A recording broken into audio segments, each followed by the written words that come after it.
Shabbat Shalom. Notre paracha de la semaine, c'est paracha Vaïtranan. On sait que Moshe voulait rentrer en Israël et il a fait beaucoup de prières. Comment le sait-on? Le mot Vaïtranan, ça veut dire qu'il a demandé grâce à Dieu. Il a demandé grâce de pouvoir pardonner ses fautes, tant les fautes qu'il a faites, que Dieu lui reprochait et qu'il puisse annuler le décret et de pouvoir rentrer en Israël. Et pourquoi c'est si important pour Moshe de rentrer en Israël? Parce qu'on sait très bien que pour tout juif c'est important, parce que c'est notre pays, mais parce que euh, Hachem se trouve en Eretz Israël. Si on veut se rapprocher de Dieu, si on veut être avec Dieu, suivre les lois de Dieu, c'est en Eretz Israël. D'ailleurs, je crois que c'est 2 tiers des mitzvot de la Torah sont en relation avec la terre d'Israël. Ne serait-ce que les lois de l'agriculture, les lois du temple, comment faire les corbanotes, etc.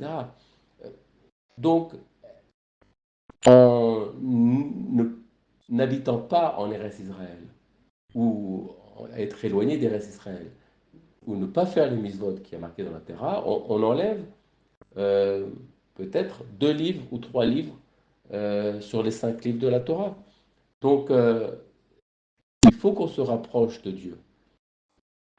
Et c'est ce que voulait faire Moshe, construire un temple, où ça, dans la terre la plus sainte qui est en Israël, c'est Jérusalem, et construire un temple là-bas, ou prier là-bas. Et on sait qu'aussi le mot Tefila, c'est une gematria de 515. Donc on a compris qu'il a fait beaucoup de tefilot pour demander grâce à Dieu. Baïtranan, 515. Mais qu'est-ce qu'il lui a répondu Dieu? Il lui a répondu, ne m'en parle plus, j'ai bien compris, assez, ça suffit, arrête de prier. Alors beaucoup de gens disent, mais c'est un peu dur ce que Dieu dit maintenant, pourquoi il lui dit comme ça suffit, assez euh, est-ce que ces prières n'ont pas abouti? Est-ce qu'il ne pourra pas donc se rapprocher de Dieu en fait?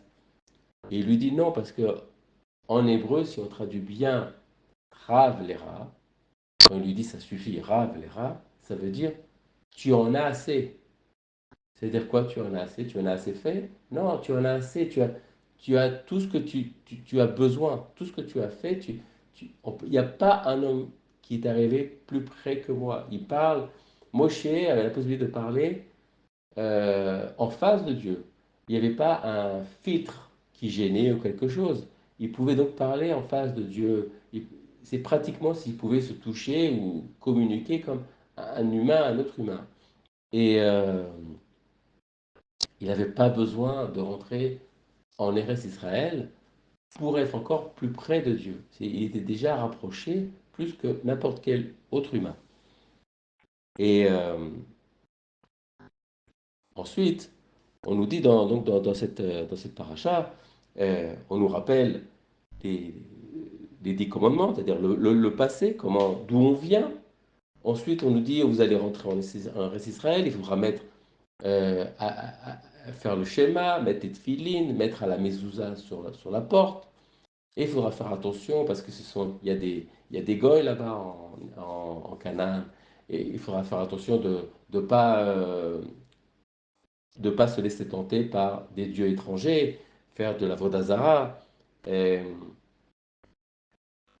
et évidemment, quand on aura conquis ce pays et qu'on se portera bien, et qu'on aura une belle maison, et qu'on travaillera donc l'agriculture, et qu'on aura nos champs, et tout ira bien, et on aura des enfants et des petits-enfants, là, il faudra leur rappeler d'où ils viennent. Qu'est-ce qui s'est passé? Parce que les petits-enfants ne se souviendront pas des miracles qu'il y a eu dans le désert, du Dieu qui a parlé au mont Sinaï. Il faudra donc leur rappeler, leur enseigner, il faudra faire des yeshivot, Talmud Torah, pour qu'ils connaissent, qu'ils comprennent d'où ils viennent et qui c'est leur Dieu, de pas avoir donc de pas oublier que c'est le Créateur qui nous aime et qui nous protège, à condition justement que en Eretz Israël, on fait ça s'appelle Brit à Bitaron. Brit à Bitaron, c'est donc l'engagement qu'on a avec Dieu et le respect donc des mitzvot en Eretz Israël. Et à partir de ce moment-là, si on respecte les mishpatim, c'est-à-dire les lois, les jugements, les mitzvot qu'il nous a donnés au Mont Sinaï en Eretz Israël, alors Dieu nous protégera, il nous donnera la pluie pour le champ, il nous donnera une bonne parnassa, on aura de l'argent, on ne sera pas embêté à faire des guerres. C'est ça qu'il nous donnera, à condition qu'on respecte. Il y a un amour qui se fait entre Hachem et son peuple, et cet amour-là, il est réciproque à condition qu'on respecte les règles qui ont été établies. À partir du moment où on ne choisit pas ces règles-là et qu'on choisit d'être sans règles, par exemple, alors c'est l'anarchie, on fait ce qu'on veut, et là, ça ne va pas. Ou on choisit les règles, mais des règles basant sur les lois Goy, sur les Goy, comme c'est là où Dieu nous avertit, vous risquez d'être assimilé, de vous trop vous rapprocher des Goy, et alors vous serez embêté par eux. Et c'est ce qui s'est passé. Pourquoi on reste toujours un petit peuple et pourquoi on n'est pas un grand peuple? Parce que justement, c'est pas forcément le nombre qui importe à Dieu, c'est la qualité qui importe. Mais comme on s'est rapproché des Goy, il y a eu des pogroms, et comme il y a eu des pogroms, on nous a massacrés, on nous a volé nos biens, etc. On a eu des problèmes avec les Goy. Et à cause de ça, on n'a pas fait non plus beaucoup de conversions envers les Goy, comme fait les autres religions. D'ailleurs, Dieu nous dit, euh, ne vous faites pas des dieux de bois et de pierre. Pourquoi de bois et de pierre? Pour nous rappeler, le bois, c'est la chrétienté, et les pierres, c'est la pierre de la Mecque, c'est l'islam. Donc faites attention à ne pas de pas changer de Dieu, de ne pas vous convertir à d'autres religions, de ne pas vous rapprocher des goys, encore une fois.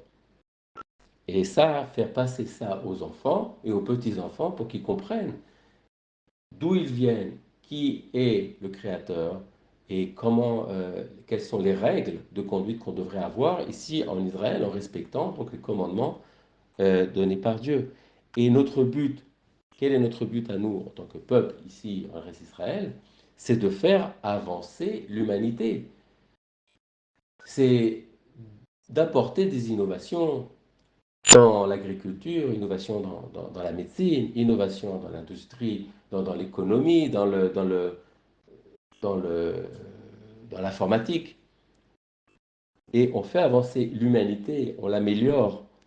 Et, et en faisant ces améliorations-là, on montre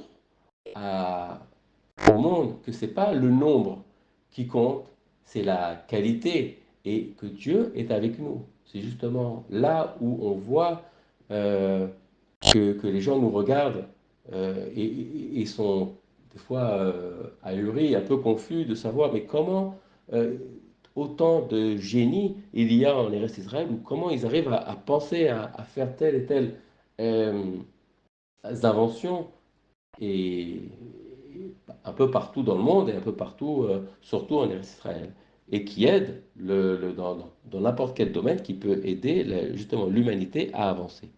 Et ça, c'est grâce à Dieu qui nous donne donc cette façon que les gens nous disent comment il est bien ce peuple, qu'il soit béni, qu'il comment c'est un peuple intelligent et que vraiment Dieu, il leur a donné, ils voient que Dieu nous a donné l'intelligence pour faire ces choses-là. Et ça, c'est important, c'est ce qu'on voit dans cette paracha, c'est si on continue et euh, qu'on, qu'on- on se rapproche de Dieu en faisant notre filote, en faisant le schéma Israël et en mettant notre filine. Et on sait très bien que dans le schéma Israël,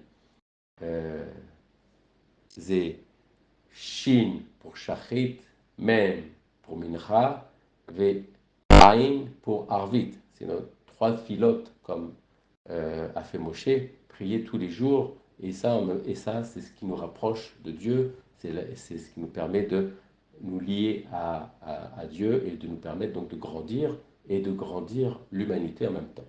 Shabbat Shalom.